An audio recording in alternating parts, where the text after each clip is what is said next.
chatter is quite prevalent, and I think it is one of the big problems we face as a species because it can sink us in many of the domains that I think make life really worth living. Our ability to be successful and to be engaged at work, our ability to have thriving personal relationships, and to live a relatively low stress, healthy life. Chatter impacts each of those domains in ways that can be quite harmful, which is why I've spent so much time trying to figure out when we're stuck in chatter, what can we do to manage it and get rid of it?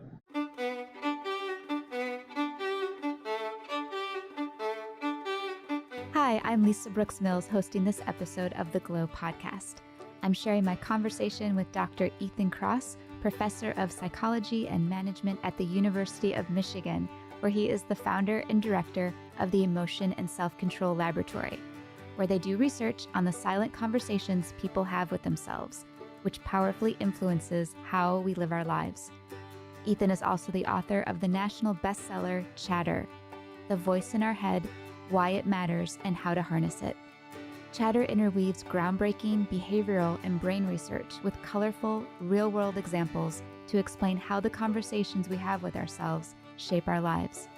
As Ethan explains, when we experience stress, our inner voice can lose its way and get caught up in chatter, which can look like negative thought loops, rumination, and worry.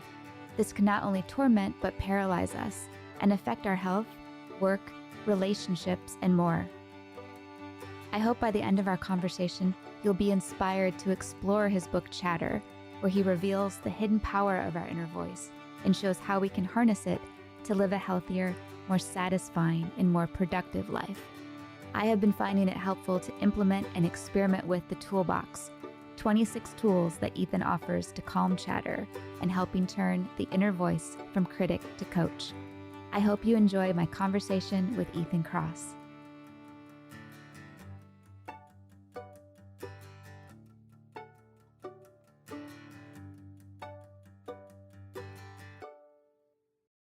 Welcome, Ethan. Thank you for being here. I'm so excited to speak with you today. I'm in Santa Monica, and you are in Ann Arbor, where I was born and raised. So this is extra special for me. I'll actually be in Ann Arbor soon to visit family. I have not seen my family in person since before the pandemic, so I'm excited to see them. Wow. Yeah. So I'm also, though, deeply interested in your work.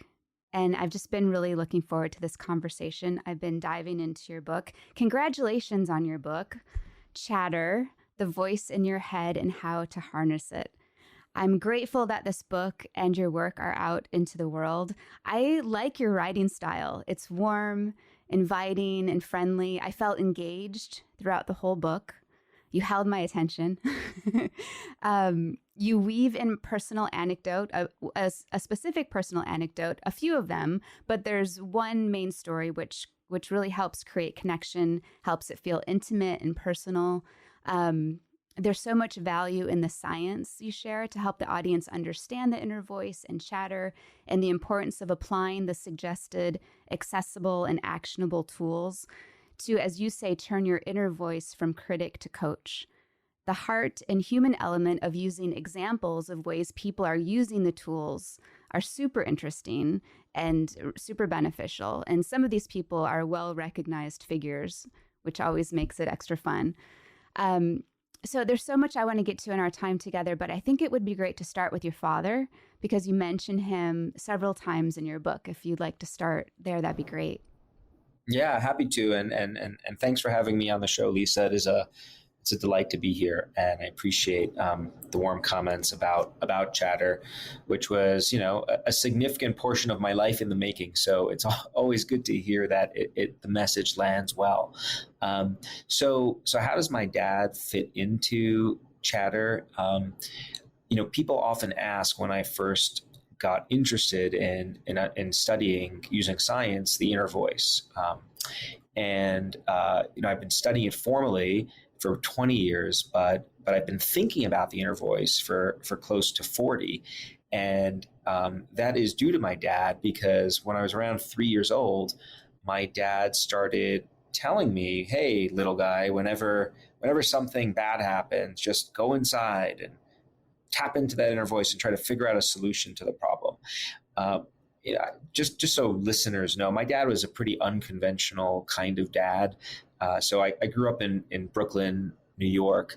I like to say I grew up there before it was cool to live there. And what I mean by that is not that my family were trendsetters in any way, but when I grew up in Brooklyn, it was not the place it is right now. It was much more kind of tough, gritty part of New York.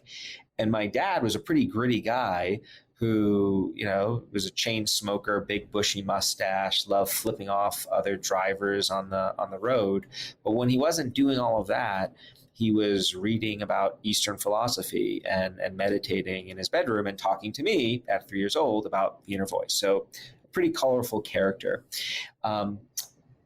Basically, I listened to my dad's advice throughout my childhood and adolescence. Whenever I'd get into an argument with someone, my mom, my dad, my friends, I turned my attention inward and try to come up with a solution for what to do next. And 9 times out of 10, that strategy would work really well for me. I'd come up with a way of proceeding with my life, and I'd move on to the next thing. I never really got stuck. Then I got to college and I took my first psychology class. And about halfway through the semester, I got to the topic of introspection, which is the name that scientists use to talk about what my dad and I had spent all this time talking about, which is turning your attention inward to reflect on something in your life. And what I learned when we got to that topic was sometimes introspection was amazingly helpful. It helped people solve problems, work through negative experiences in ways that really allow our people, when I mean by our people, I mean human beings, to excel and thrive. But at other times, doing this exact same thing, focusing our attention inward to make sense of a problem, ended up also getting people into terrible trouble. So they'd end up ruminating and worrying and catastrophizing, and to use the technical term, really making themselves crazy. And I use that not to be insensitive, but to just poke some levity at this situation. But we can often be our own worst enemies, and introspection was fueling that. And so for me, that was a giant puzzle. Why do we have this ability to tap into this inner voice? Sometimes it's really helpful, other times really harmful.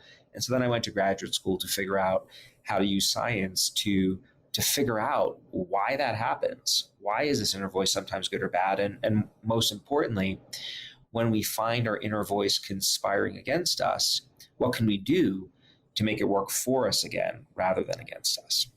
So that's my dad. That's how he factors into the story. That's beautiful. Before we go into inner voice and chatter, I wonder if we could just go into childhood a little bit more, because it sounds like your experience is, would you say it's more unique, especially from such a young age? I think you were like 3 or 4 years old. That's quite young to start. Yeah. Obviously not fully conceptualizing, but just hearing the terms and familiarizing in some way. And I wonder if you could touch a little bit more on how our parents model self-control for us when we're children, and how those approaches seep into our development. Because, I mean, obviously they're sometimes saying it, but not necessarily modeling it. So we're hearing it, but not seeing it. But still, it does have an impact. I wonder if you could just touch on that a little bit, of the importance of that in terms of sort of being more aware and mindful in parenting. Totally. And we'll get probably at another point during the conversation to the idea of doing as I say, not as I do, which, is not as hypocritical as you might think. But, parents play an incredible role in shaping the way we view the world, in shaping the way we think about ourselves, and in influencing our capacity to control ourselves. Parents help us figure out when we should or shouldn't be trying to control ourselves. And they also give us tools to help us do that. I like to think of self-control as, so self-control refers to our ability to think, feel, or behave the way we want to think, feel, or behave. It's an incredibly valuable attribute that we know predicts all sorts of good things. The more self-control you have, the better your relationships, the better your health, the better you do financially, and so forth. And self-control is two pieces. Motivation, right? You've got to be motivated to control yourself. And then ability. What are the tools, right? You could be super motivated to do something, but if you don't know how to do it, nothing is going to happen, right? The flip side is you can know exactly what you should be doing, but if you're not motivated to use those tools, you're not going to be successful. So to be successful at self-control, you need motivation and tools. And our parents are in a prime position to give both of those to us, to gift that to us in a certain sense. Like I have two daughters, and I'm regularly talking to them about, hey, I don't say it this way, but I'll say it to you. Like, here are the situations in which you want to, let your emotions fly versus, dial them back a little bit. Or, here's when you should speak freely versus censor what you're going to say. Right. So I'm trying to educate them about how to navigate this tricky, thorny world that we live in optimally. And self-control is all about doing it. And I'm also giving them tools. I'm saying, all right, if you want to not laugh in class when it might get in trouble, like here's a strategy you can use to do that. So I'm both giving them the motivation, but also the ability. And so I'm really thankful that my dad was really helpful in giving me those skills from the time I was really young. Some of the conversations definitely elicited eye rolls when I was a little kid. I was like, can we not just talk about the Yankees or doing other things like every other dad and child? But the message really seeped in, and I'm really grateful for it. In retrospect, I actually think we'd all do a lot better if we spent some time talking about our inner worlds around the dinner table. I think it's amazing how intimately familiar our minds are to us, our emotions, our thoughts, and yet we rarely actually talk about them. Like, what does it even mean to have an inner voice? What is an emotion? Are emotions good? Are they bad? Can you control emotions? I remember my daughter when she was around 5 saying, I can't control my emotions. I just feel them. And there's a whole conversation you can have around that because you can control your emotions. Mm-hmm. Awesome. Yeah, I was just writing emotional agility as you were saying that, which I'm sure is we could probably spend a whole podcast episode on that alone. Totally. But on your father briefly, I'm curious, you mentioned seeing him reading books like the Bhagavad Gita. What do you think brought him to these ancient texts? His own curiosity? Did childhood experiences inspire him or something he learned from his father? Well, no, he definitely did not learn it from his dad. And, there's one more beat we should go into on parents.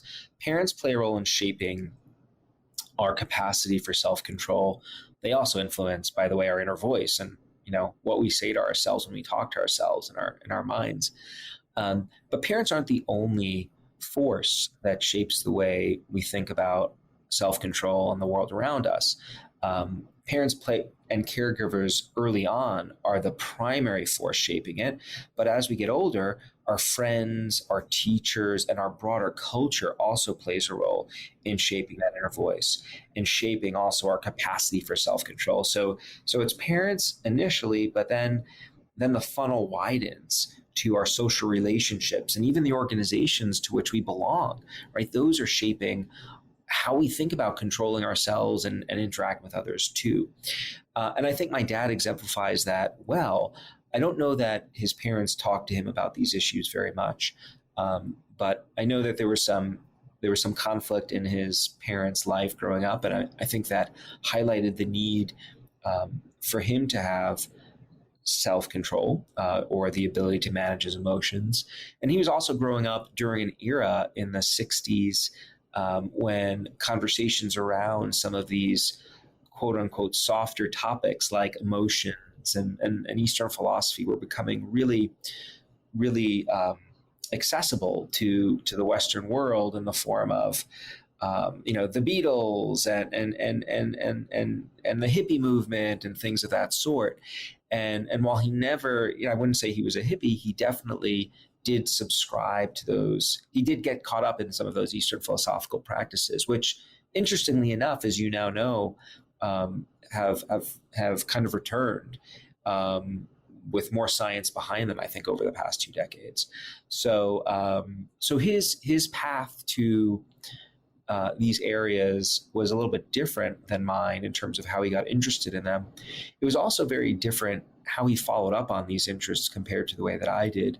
He really stuck with philosophy and firsthand experience, going to retreats and visiting ashrams and things of that throughout his life, whereas I really went to science and have really valued shifting to science, using it as a tool to think critically about some of these ancient practices and also some very new practices that don't have ancient connections, and thinking about how effective they are and how they fit together to give people a toolbox of techniques to manage their minds. Okay, super. That's great. That's really helpful perspective. Well, I wonder if we could start with the voice in our head. We all have What a is voice it? in our head. How about we start there? Why do we talk to ourselves? So I think this is a great question. I love to take a few minutes to just kind of give the 2 minute intro to what this voice in our head is. So you said it first. We all do have an inner voice. Interestingly enough, when I usually give talks on this to audiences, I ask them, "Hey, is your inner voice a nuisance or an asset?" And consistently, the audience is split. 50% say, "Yeah, it's great." The other 50 say, "Oh, it's terrible. Shut it up. Silence it." My response to those who say, "Just get rid of it, silence it," is, no, you wouldn't want to do that, because your inner voice is a tool. We've evolved the capacity to talk to ourselves for a reason. And so what you really want to figure out is how to let this tool work for you rather than against you. So what is the inner voice? At its most basic, the most basic element of the inner voice is we're talking about the ability to silently use language. And the ability to use language silently is a tool that helps us do lots of different things. So if I were to ask you to,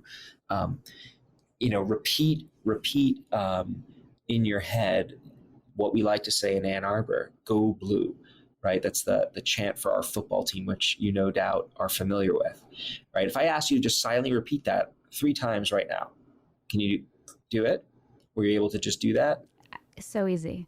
So easy, right? Yeah. So what congratulations, you've used your inner voice. Not only did I use it, Really? I saw the stadium and I heard cheering. Yes, yes. Well, now we're going even further to the our hearing. That's a topic for another book. But our inner voice is part of what we call our verbal working memory system. This is a basic aspect of the mind that all healthy minds possess.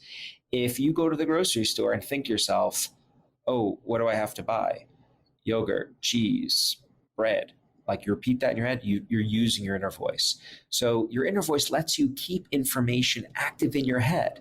That's essential to navigating this world successfully. And that's your inner voice. That's one thing it does. Your inner voice also helps you plan and simulate things for the future. So before I have a big presentation, I will rehearse in my head. I'll walk around the neighborhood and I'll go over in my head what I'm going to say from start to finish. When I get to the end of the presentation in my head, I'll hear what an audience member is going to ask me, and then I'll simulate a response. So that's me planning, right? People report doing this before dates. Hey, what if they ask me this, or an interview, right? What am I going to say? That's your inner voice. Super helpful. Your inner voice also helps you do something that I think is just so beautiful, which is it helps you create stories that explain your life, that give shape to your sense of who you are. So, bad things happen. You get rejected and you don't get the job, or the date doesn't go well, or you're, something else negative. You stop and you try to make sense. Hey, why did that happen? Why did I get rejected?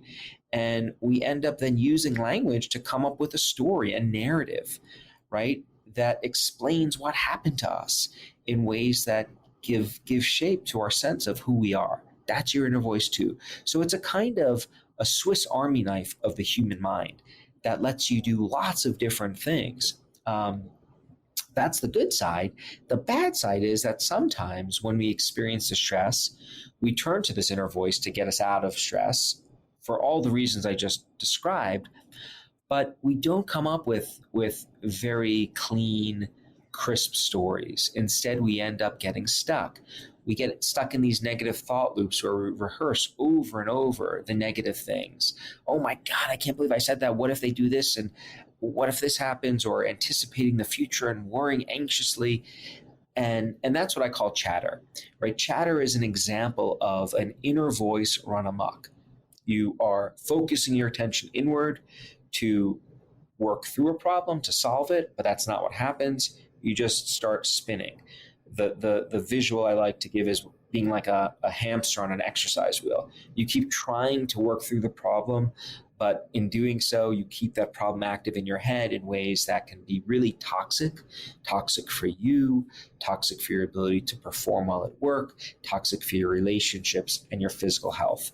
And I think this chatter is quite prevalent, and I think it is one of the big problems we face as a species, because it can sink us in many of the domains that I think make life really worth living. Right, our ability to be successful and to be engaged at work, our ability to have thriving personal relationships, and to live a relatively low stress, healthy life.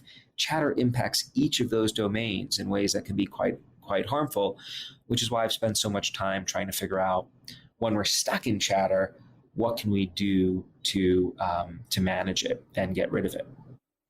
A few things came to mind. Just how chatter can suck the joy out of life in so many ways, and then affect, your life, those immediately around you. And so that just came to mind, how paralyzing and how sabotaging it can be. And I wonder, because a lot of our listeners, our audience, our platforms all around wellness for body, heart, and mind. Could you speak for a moment about how the voice in our head can have an effect on our health? Sure. So a lot of people think that that stress is a killer, right? Stress is synonymous with poor health. That's actually not correct. So the ability to have a stress response is quite adaptive, right? If there's some threat in front of you, your ability to quickly approach it or avoid it, this is huge, right? It has allowed us to survive, our species, right? So what makes stress really toxic for our health is when our stress response goes up when it's triggered, and then it remains chronically activated over time. And that is precisely what chatter does, because we experience something stressful, and then we don't just experience it and then move on, but we keep replaying that experience over and over in our heads. Right, we're using our inner voice to keep that experience active, and in a very real sense, what that ends up doing is it keeps our stress response active chronically over time, and that exerts a wear and tear on the body that can be truly toxic for our physical health. That's one of the reasons how you get chronic stress predicting things like cardiovascular disease, problems of inflammation, GI issues, even certain forms of cancer.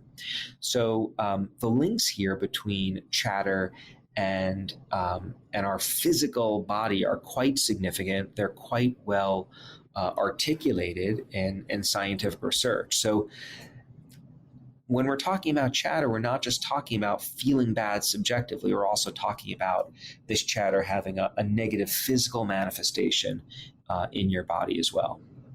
Right. That makes complete sense. When we replay stress-inducing scenarios in our mind, it takes a toll on the body. And I'll let you add to this. I think it'd be great to stay on this for a minute more. I'm just thinking of adrenal fatigue and high cortisol levels, how that can be the precursor, as you're saying, to many chronic health issues. Yeah, it's very complicated. Biologically, you've got cortisol secretion, you've got problems of inflammation. There's cardiovascular reactivity. The resistance to blood flow in your body is increasing. So, the stress response is choreographed by many different systems in the body. It's almost like if you think of a military operation, right? It's not just the Marines that are in there. You've got the Marines, you've got the Navy SEALs, you've got the Army, the Air Force. So lots of different systems in our body are becoming activated. And what the stress response is doing, if we want to stick with this metaphor, is it's keeping those different systems activated chronically over time. And they're not designed for those long-term deployments. They're designed for these very short-term engagements. Get in there, get out. And when you leave them active, that has negative implications for lots of other things happening in your body because you have less resources to deal with other problem areas. Yeah, and I was just thinking how when you're depleted in that way, then it's probably harder to maybe implement tools to control or shift chatter. That's right. And then it sort of even snowballs, right? Like it's Totally. And that's a point worth talking about a little bit more. So a lot of the tools, not all of the tools that are useful for fighting chatter, but a lot of them, they require resources or effort to implement. And we have a finite set of resources to do hard things, right? You can only do hard things for so long. And chatter is consuming, we call these working memory resources that we have. And so if all your attention is devoted to the chatter, that doesn't leave over a lot of resources to manage it. A great example of this is to think about a time when you were reading a book while stressed about something. Lots of people have had the experience of trying to read 5 or 6 pages. They are positive, without any doubt, that they've read the words on the page, but they get to the end and they don't remember anything that they've actually read. Has this happened to you? so often. Yeah, without fail, like people have this experience. The reason for that is your attentional resources weren't devoted to making sense of what you read. Instead, they were devoted to thinking about the chatter. Like another example is you're sitting at a table with your loved ones, right? And they're telling you about their day. And they talk for 5 or 10 minutes. And then at the end, you ask them about what they just told you because you heard, but you didn't really hear. That's because your mind was somewhere else and it was stuck in your chatter. And so then you begin to think about that example. Then you begin to understand how chatter can also affect our relationships with other people in ways that can really damage those relationships and lead to things like loneliness and rejection as well. And here's the other thing to think about. Nowadays we often hear that mind wandering isn't great. You should focus on the present, be really engaged. And that can be a very useful tool for managing chatter, but it's one tool among many. But I think a really important point is that our ability to mind wander can be really useful too. So going for a walk and letting your mind go and let your mind kind of just work on a problem in the background. Some of the greatest creative thinkers throughout history have subscribed to that strategy. That's letting your inner voice kind of solve problems, right? Which it can do if it's not consumed with chatter. Mm-hmm. So we really do want to manage that chatter. I mean, when I was writing chatter, there were many moments of chatter or potential chatter. And when that happened, one of the tools I used was I go for a walk in nature, and I would know that if I just went for an hour walk, usually it would be all better by the time I got back. And it usually was. And so that's, we're getting into tools now. That's so fun to hear how you were calming chatter as you're writing chatter. But yeah, walking and getting out into nature, and that seems like it would be one of the tools likely that people, already lean into, maybe not even fully realizing that this exercise is helpful for managing chatter. All of this is really helpful. And I like what you said there. Our ability to mind wander is one of the tools, one of the useful tools for managing chatter. And I know you go into this more in your book. This may be a great moment to touch on meditation, yoga asanas, and mindfulness practices. I'm sure our audience would appreciate hearing more. Yeah, absolutely. I think mindfulness and yoga, asanas are can be incredibly valuable. And we could get into how they work. I'm happy to talk about that. I think one message that is sometimes lost is that mindfulness and meditation are the only tools that exist. If you are experiencing chatter, focus on the moment, and that's the only thing that you can or should do.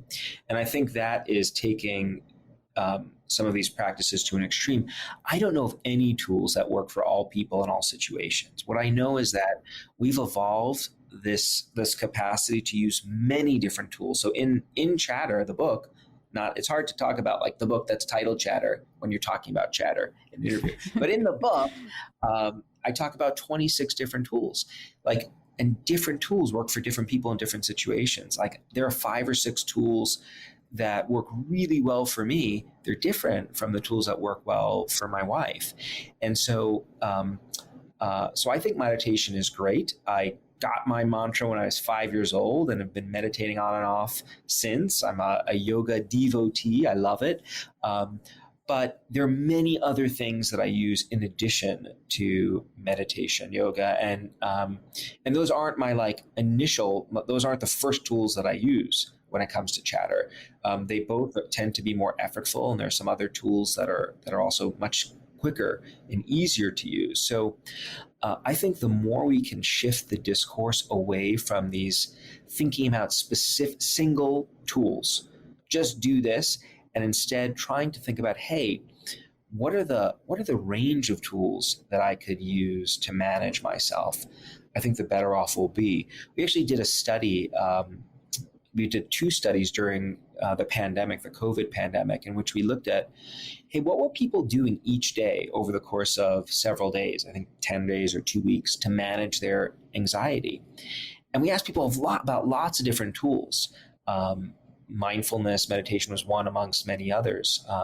And what we found is that single tool, using like one tool, that really didn't move the needle on people's anxiety. Instead, what moved the needle was using multiple healthy tools. People who used several healthy tools were much better off than people who used several unhealthy tools. So it really is about finding that combination of tools that work best for you. One way to think about this is like, you want to build a house, you're not going to go into that job with just a hammer. You're going to have a whole toolkit. And I think if we think about building a really good emotional life, we also want several tools to help us do that. Yes, that makes a lot of sense. Okay, I love this. So the last section of your book includes all of the tools for helping when we're experiencing chatter. So when our inner voice leads us down a path of negative self-talk, worry, rumination, and we're experiencing chatter. And as you say, these tools help us harness our inner voice so that we can be happier, healthier, and more productive. And that it's not just about one tool, as you were explaining, it's a combination of tools. And one specific situation may require a different set of tools than another situation. You mentioned walking in nature. This is one of the tools that involves the environment. In your book, you lay out the tools into 3 categories. Perhaps you could share more about this. The way you have organized the tools into 3 buckets, I found this to be really helpful. So yeah, this is a framework for thinking about where these tools reside. And you've got some tools that these are things you could do on your own, ways of shifting the way you're thinking about your circumstances to help break you out of chatter. Then there are what I call people tools, tools that leverage our relationships with others to help us work through our chatter.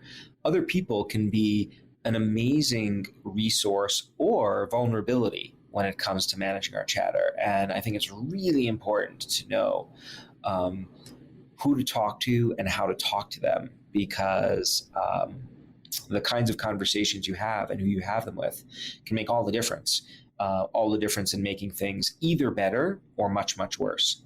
So that's the second bucket. And then the third bucket, which I find just fascinating, are what I call environmental tools, ways of interacting with your physical spaces, which can help you manage the conversations that you have with yourself really from the outside in.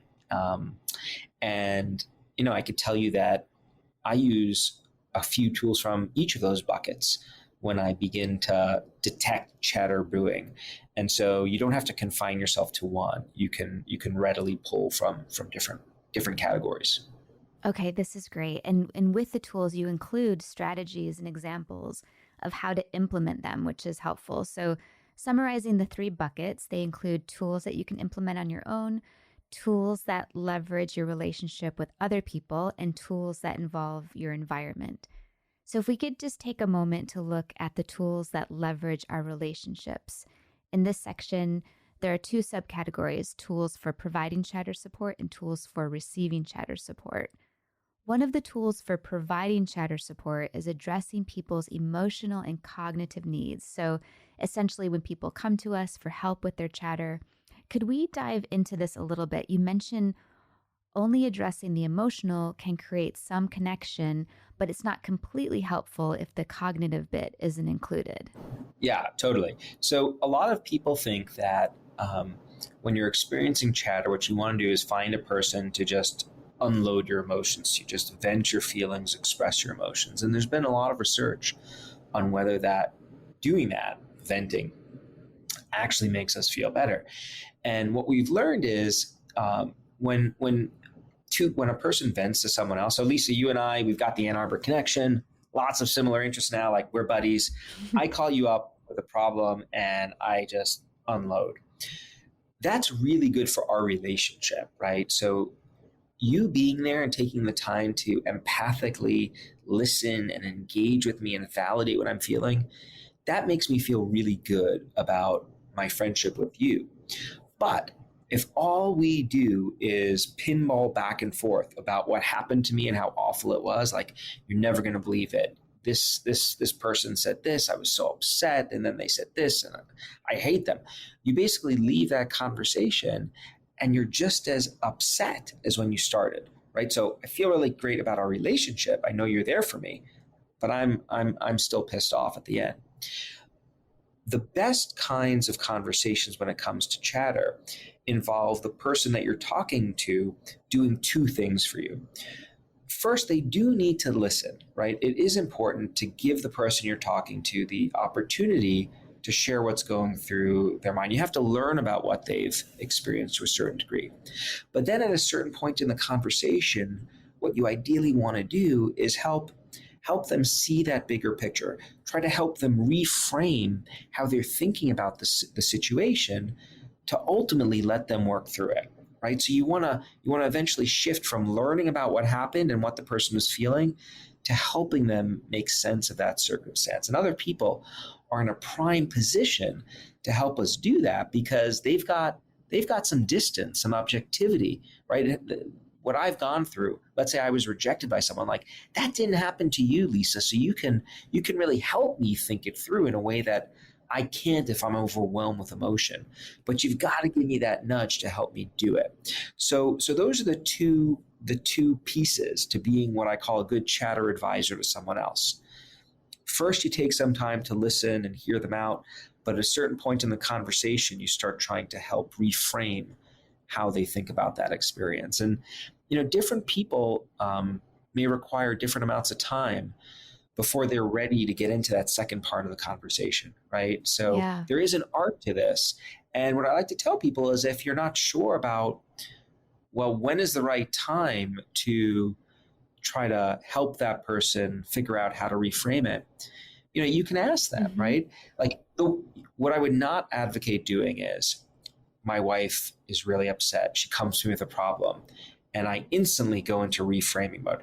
Well, sweetie, here's the way you have to think about it. Just, put it in context, not a big deal. Like, if you just launch into that giving advice segment, right, this is where there are going to be expletives like, I want you to listen. Like, it is important to listen for a little bit, but then if you're not sure about whether to switch, you can, hey, you want to keep going? I'm happy to keep listening. Or I have something I want to say. Can I offer you this piece of advice? So just with empathy and compassion, ask the person, are they ready to start trying to think differently, to problem solve and work through? Those are the pieces there. So I think the take homes here are relevant in two regards, right? There are lessons here for how you, if you are struggling with chatter, right? Who should you talk to about it? There are lots of people in our lives that I think are really good at just listening without helping us reframe things. There are many people in my life who I love dearly and who love me, I don't go to them with my chatter because I know all they're going to do is get me to just rehash it. So they're Mm-hmm. not going to help me actually work through it. So I think really carefully about who are the people who don't just take the time to listen, but also people who are adept at helping me reframe that experience. And like, there aren't many of those people, but I don't need a lot of them. There are like three people who I go to for personal issues and four people who I go to when it comes to like work problems. And that's my board of chatter advisors. It's very much like a company. A company, when a company is experiencing some kind of threat, there's a board that you consult, right? And this board, you think really carefully about who are the board of advisors for a company. These are people who have the expertise and knowledge to steer that company to success. I think we'd all be better off if we thought carefully about who our own personal board of advisors are. And so that's one take home. The other take home is if someone comes to you with their chatter looking for help, be mindful of these two principles. Take the time to listen, but at the appropriate time in the conversation, help them go broad, help them see that bigger picture and reframe how they're thinking about it. So important. Okay, I think that's a great takeaway for folks. Now let's just get into, if it's funny looking at the tools, they're organized in a super nice way. I'm very visual and I like to have things on a wall. For instance, a gratitude board where if I was feeling down, I'd go to my gratitude board and immediately shift my energy. So I created an inner voice empowerment board based on your tools. I've sketched Oh, out the cool. first version. Yeah. And it's going to grow broader, but it's like, hello, chatter. I see you. I hear you. But there's a better way, like superpowers. I think it's a fun, playful way to approach it. Mm-hmm. So you've already lightened the energy around shifting out of chatter mode. Yeah, that looks super cool. Thank you. So, to highlight a few tools that you can implement on your own, um, using distant self talk. So, here you say you use your name and the second person referring to yourself, which may feel strange at first, but you give great examples of athletes and others that use this method. And you mentioned that doing this creates less activation in the brain networks. So, I was playing around with it a little bit. Lisa, you got this. You can do this. This is one I haven't used much in my life, but I want to try, using this one more. Another one is imagine advising a friend, thinking of the advice you'd give a dear friend and applying it to ourselves. I think of our inner child here as well. What would I say to her? Another is reinterpreting your body's chatter response. I love this one so much.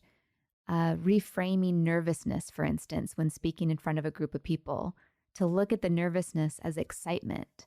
And the racing heart, sweaty palms, as you say, is not a harmful or bad thing, but a natural response when facing a challenge. And writing expressively, journaling your stream of thoughts, another great one that potentially many people innately lean into when experiencing chatter. There are just so many great tools, as we mentioned, 26 total. Many that I haven't tried and that I look forward to implementing and experimenting with. Well, and I think you've nailed it in the sense that like just another way of making sense of all these different tools is one of the things that happens when we experience chatter is that we zoom in very narrowly on the problem. It's all we could think about, tunnel vision. And what we've learned is that when that happens, doing the opposite can be really helpful, taking a step back and seeing that bigger picture. And there are lots and lots of ways to help us do that. Because when we zoom out and see the bigger picture, we can often find solutions to our problems that are not apparent when we're just very narrowly focused on how awful the situation is. So it is about getting perspective. And many, many different ways to do that. Some are intuitive, as you suggested, or things that are already out there, like writing expressively about our problems is one way to do it. But then there are other tools that are not, I think, on people's radar, Mm-hmm. or sometimes people do it without even knowing it, like talking to yourself using your name, as you described before. This is an efficient way of using language to help us work through a problem with some distance. Right? If you think about it, we're often much kinder and constructive when other people come to us with their problems than we are when we're dealing with our own. Sometimes in the experiments that we run, we ask people to tell us, hey, what's going through your head right now when you're experiencing chatter? People don't even want to sometimes tell us what they're thinking because they're embarrassed, right? Like they would never say to someone else what they say to themselves. And what we've learned is that when you use your own name to refer to yourself, to try to work through a problem, in a certain sense, that's a way of using language to switch your perspective. Like most of the time that we use names, we use them when we think about other people and talk to other people. So when you use your own name, it's like talking to another person. And that can be really helpful when you're experiencing chatter. So that's one tool that I think is easy to implement. Another one that I personally rely on is mental time travel. And so here, think about if you're really struggling with something, how are you going to feel about this a week from now or a month from now or a year from now, right? Consistently, that tends to improve people's mood because what it does is it makes people realize, hey, as awful as what I'm going through is, it's temporary. It'll eventually pass. And that gives people hope, which is a boon when it comes to an inner voice run amok. So, so those are just a few, as you said, many, many more in the book, but lots of tools that people can use. And I think the really encouraging take home is you can figure out which tools work best for you. Try these tools. And if one works, great, keep using it. If not, oscillate and try something else. That's great and helpful. Yes. Mental time travel.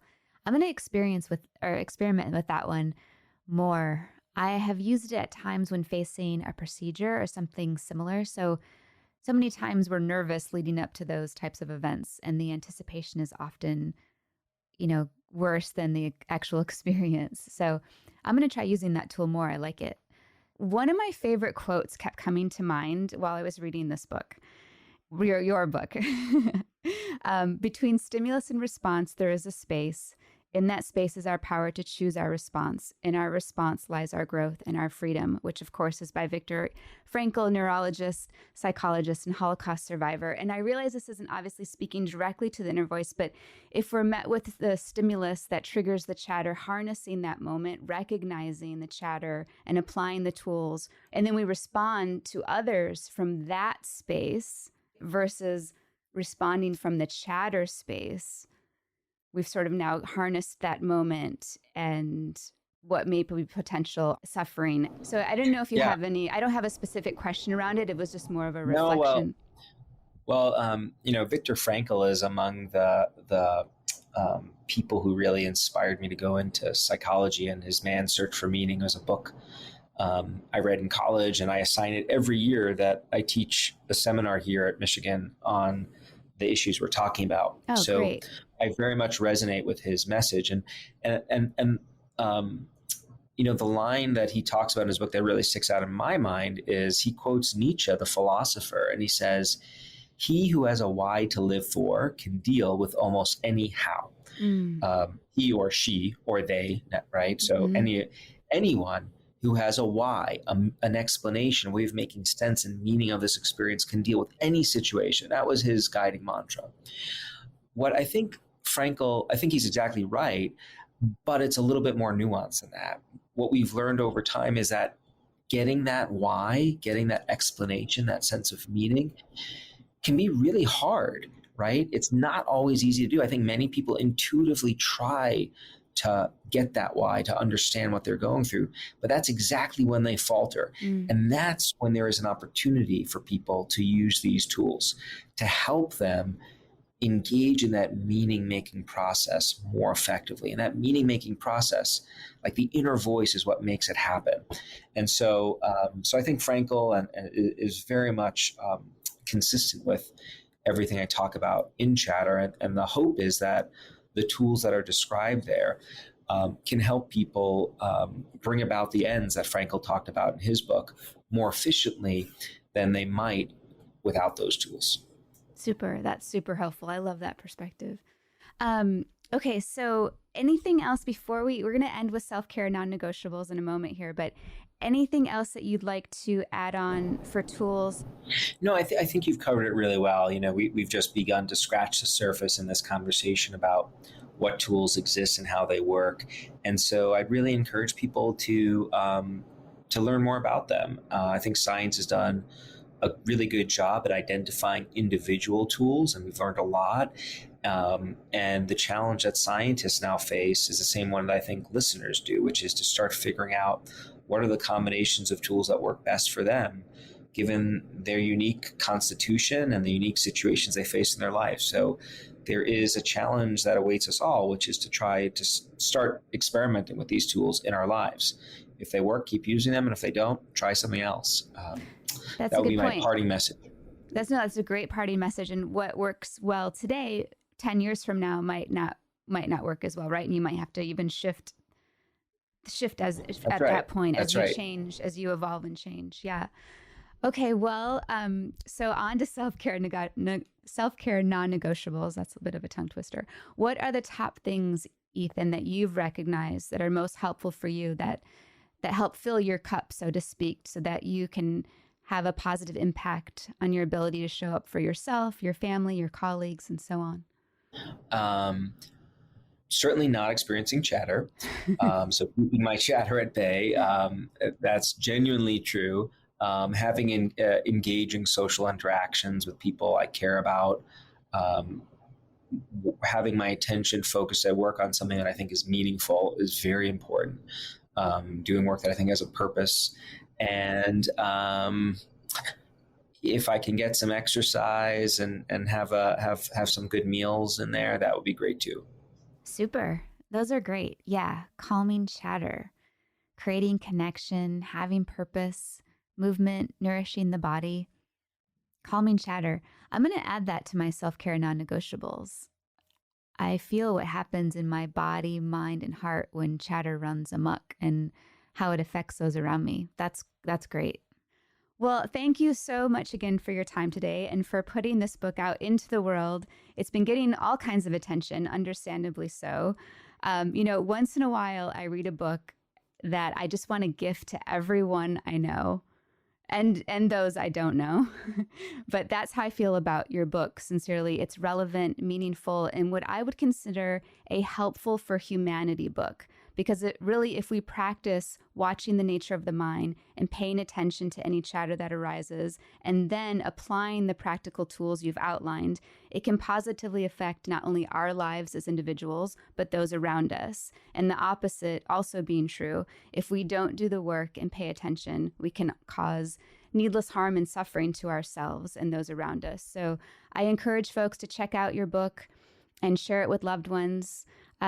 Thank you again, Ethan. This has just been a meaningful conversation. It's been a pleasure, and we'll definitely link to ethankross.com, right? That's sort of the best spot I've noticed to find out about your lab at the University of Michigan and read more about the book. There's also a 8-question quiz there. How well do you know your inner voice, which I took, and I encourage others to go there and take. So if there's any other links, let me know, or where folks can find you. Let us know. I will do. Thank you. Thank you so much for the kind words. Very much appreciate it. Makes the work feel worthwhile and meaningful. And this was a great conversation. So hopefully we can do it again. Yeah, I would love that. And I would love to come to your lab in Ann Arbor and be part of an experiment.